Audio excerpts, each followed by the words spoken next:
Assalamualaikum warahmatullahi wabarakatuh. Nama saya Pino Santo, mahasiswa magang dari Universitas Muhammadiyah Palangkaraya, Prodi Bimbingan dan Konseling.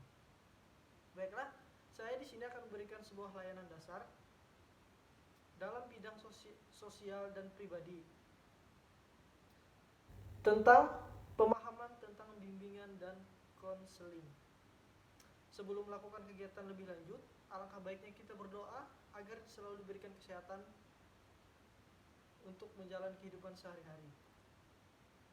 Baiklah, langkah selanjutnya itu saya ingatkan kembali agar para peserta didik atau para siswa untuk selalu menjaga kesehatannya. Kalau keluar rumah selalu ingat, selalu gunakan masker, dan juga selalu ingat, selalu patuhi protokol kesehatan agar kita selalu terhindar dari penyakit COVID-19 pada masa pandemi ini. Baiklah, langsung saja kita ke materi. Pengertian pembimbingan konseling. Bimbingan konseling merupakan suatu terjemahan istilah guidance of counseling. Dalam bahasa Inggris, kata guidance berasal dari kata kerja to guide yang mempunyai arti menunjukkan, membimbing, menuntun ataupun membantu. Helen 2005 halaman 2. Sesuai dengan istilahnya, maka bimbingan dapat diartikan secara umum sebagai bantuan dan tuntutan, namun tidak semua bantuan diartikan sebagai bimbingan. Menurut Hajar dan Stone, mengartikan bimbingan sebagai proses pemberian bantuan kepada individu agar mampu memahami dirinya dan lingkungannya. Menurut Rohman Natawijaya, agar mampu memahami diri dan lingkungannya, bimbingan sebagai suatu proses pemberian bantuan kepada individu yang dilakukan secara berkesinambungan supaya individu tersebut dapat memahami dirinya dan dapat bertindak secara wajar. Bimbingan dan konseling menurut para ahli berdasarkan pasal 27 Peraturan Pemerintah Nomor 29/1990, bimbingan merupakan bantuan yang diberikan kepada siswa dalam rangka upaya penemuan pribadi, mengenal lingkungan, dan merencanakan masa depan. Kemendikbud tahun 1994. Sedangkan menurut Permendikbud RI nomor 111 tahun 2014 tentang bimbingan dan konseling pada pendidikan dasar dan pendidikan menengah menjelaskan, pengertian bimbingan dan konseling adalah upaya sistematis, objektif, logis, dan berkelanjutan serta terprogram yang dilakukan oleh konselor atau guru bimbingan dan konseling untuk memfasilitasi perkembangan peserta didik konseling untuk mencapai kemandirian kehidupannya menurut Prayitno dan Herman Amti merumuskan arti bimbingan adalah proses pemberian bantuan yang dilakukan orang yang ahli kepada seorang atau beberapa orang individu, baik anak-anak, remaja maupun dewasa.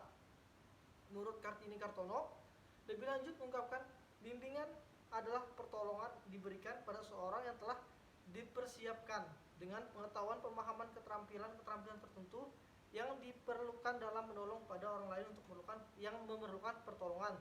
Kartini 1985. Jadi, dari beberapa uraian di atas dapat kita simpulkan bahwa bimbingan konseling yaitu suatu usaha memberikan bantuan kepada orang yang sedang mengalami masalah yang tidak dapat dia selesaikan sendiri, baik dari anak-anak, remaja maupun orang dewasa. Tujuan bimbingan dan konseling. Bimbingan dan konseling bertujuan membantu peserta didik mencapai tugas-tugas perkembangan secara optimal sebagai makhluk Tuhan, sosial, pribadi.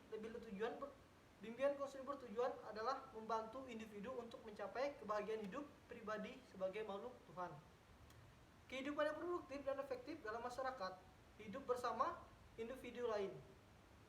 Untuk mencapai tujuan tersebut, maka harus mendapatkan kesempatan untuk mengenal dan memahami potensi, kekuatan, dan tugas-tugas perkembangannya, memahami potensi peluang yang di lingkungannya, mengenal dan menentukan tujuan, rencana hidupnya, serta pencapaian tujuan tersebut.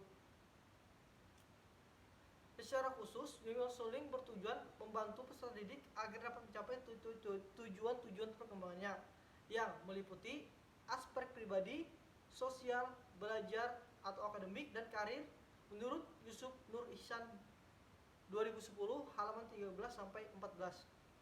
Tujuan bimbingan konseling tersebut di atas memberikan gambaran tentang pelaksanaan bimbingan konseling di sekolah. Karena dengan adanya tujuan bimbingan dan konseling, maka pelaksanaan bimbingan konseling di sekolah akan benar-benar memberikan hasil yang positif bagi konseling dan bimbingan konseling dapat diminati oleh sebagai orang. Prinsip-prinsip bimbingan dan konseling. Prinsip ini berasal dari konsep filosofis tentang kemanusiaan menjadi dasar bagi pemberian layanan, bantuan, dan bimbingan menurut Prayitno dan AMTI 2014. Prinsip yang berkenaan dengan sasaran layanan, bimbingan konseling melayani semua individu tanpa memandang umur, jenis kelamin, agama, suku, ras, dan lain-lainnya. Bimbingan konseling berurusan dengan pribadi, tingkah laku individu, unik, dan dinamis. Prinsip yang berkenaan dengan permasalahan individu, BK, berurusan dengan hal yang menyangkut pengaruh kondisi mental atau fisik individu terhadap penyesuaian diri di rumah, di sekolah, serta dalam kaitannya dengan kontak sosial pekerjaan dan sebaliknya, pengaruh lingkungan terhadap individu mental, fisik, dan individu. Nah, itu beberapa pengertian yang prinsipnya. Nah, kenapa saya membahas ini? Karena saya ini masih merasa riskan karena beberapa orang masih menganggap bahwa setiap orang yang ke ruangan BK pasti akan bermasalah. Pasti stigma BK itu selalu negatif sampai saat ini. Entah mereka itu kurang memahami tentang artinya BK atau kurang informasi tentang BK tersebut. Padahal BK ini sangat penting karena di BK ini juga kita memiliki beberapa layanan seperti layanan informasi, layanan konseling kelompok, individu, dan lain-lain. Di dalam layanan tersebut kita dapat mendapatkan beberapa informasi yang berhubungan dengan pendidikan ya, untuk melanjutkan ke jenjang yang lebih tinggi seperti UNBK, SNMPTN, dan SBMPTN. Sedangkan di BK tersebut masih banyak layanan nih yang dapat kita gunakan untuk menunjang atau mengoptimalkan potensi yang ada dalam diri kita. Terus kenapa di BK ini masih banyak stigma miring? Seorang yang masuk ke BK pasti dianggap bermasalah. Padahal tidak semua orang yang dalam masuk ke BP itu bermasalah. Dan di dunia ini pun pasti semua orang itu pasti memiliki masalah. Bahkan orang yang selalu peringkat 1 di dalam kelas pun akan memiliki masalah. Yang pertama, masalah itu bagaimana cara dia mempertahankan peringkat terbaik 1 tersebut agar tidak turun ke peringkat yang lebih bawah. Nah, di mana orang tersebut di mana-mana pun pasti orang akan memiliki masalah tersebut. Jadi janganlah memandang setiap orang yang bekerja di konseling atau masuk di tersebut memiliki masalah sehingga kita menganggapnya bahwa orang tersebut memiliki masalah. Dan lagi, jika ingin bercerita di BK pun sangat welcome sekali, karena di BK ini memiliki beberapa asas. Yang pertama itu asas kerahasiaan, di mana di dalam asas kerahasiaan ini konselor atau guru BK pasti akan menjaga utuh rahasia tersebut tanpa membocorkannya kepada orang lain. Itu sudah pasti akan dirahasiakan tanpa ada orang yang lain tahu, kecuali guru BK itu sendiri, orang yang bermasalah, serta Tuhan. Nah, sedangkan ketika anda bercerita dengan orang lain, kemungkinan besar cerita anda itu tergubris atau tersebar ke orang lain, itu kemungkinannya besar. Sedangkan anda kalau bercerita di ruangan BK atau dengan orang-orang yang bersangkutan dengan guru BK, itu pasti rahasia anda akan aman. Nah, di dalam BK ini juga memiliki asas kesukarelaan, di mana jika anda tidak mau bercerita tentang masalah yang anda hadapi, guru BK atau konselor tidak akan memaksa. Karena bimbingan konseling ini memiliki asas kesukarelaan, sehingga anda tidak akan dipaksa. terkecuali Anda sudah merasa nyaman untuk Anda mengungkapkan perasaan isi atau masalah yang Anda hadapi, maka guru BK akan sukarela kapanpun, dimanapun.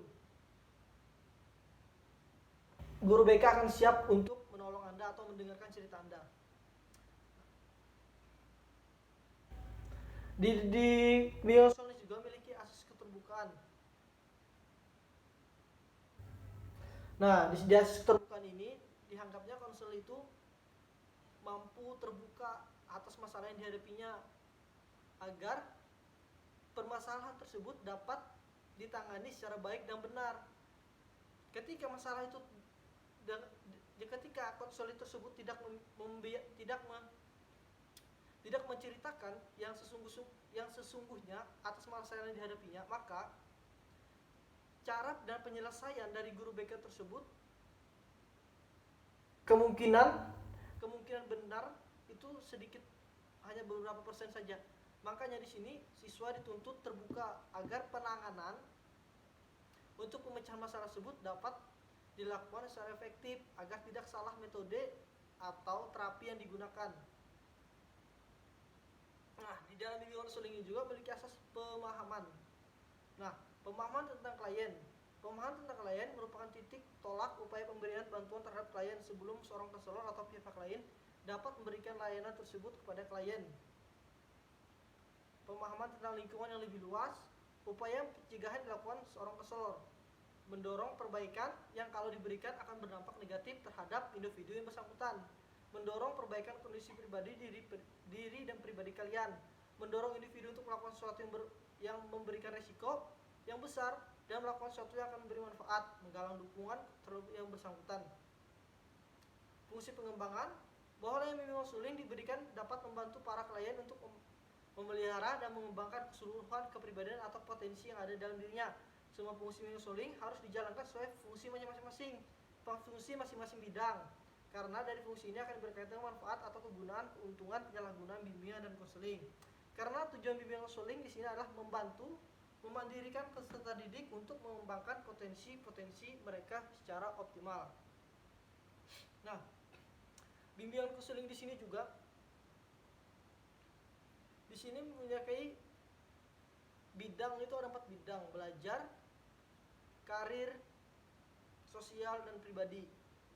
Nah, bagi yang ingin mau lulus atau dukas 12 itu sih sebenarnya sangatlah dianjurkan untuk konsultasi dulu ke BK, karena di BK ini kita dapat memiliki potensi apa yang diri kalian punya, sehingga kalian tuh tepat pada saat ingin melakukan atau ingin ke pendidikan yang lebih lanjut, sehingga kalian tidak ikuti kata teman saja.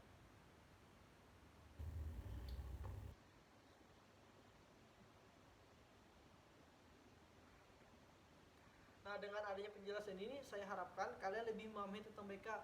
Jadi jangan dianggap bahwa seseorang yang masuk BK itu selalu bermasalah, karena sesungguhnya manusia ini tidak ada yang luput dari sebuah masalah.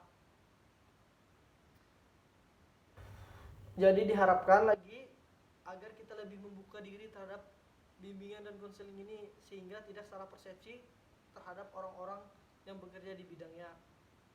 Nah, sebelum saya menutup, saya ingatkan lagi, selalu gunakan masker pada saat keluar, karena sekarang di daerah ini sudah menggunakan sanksi denda atau hukuman kerja.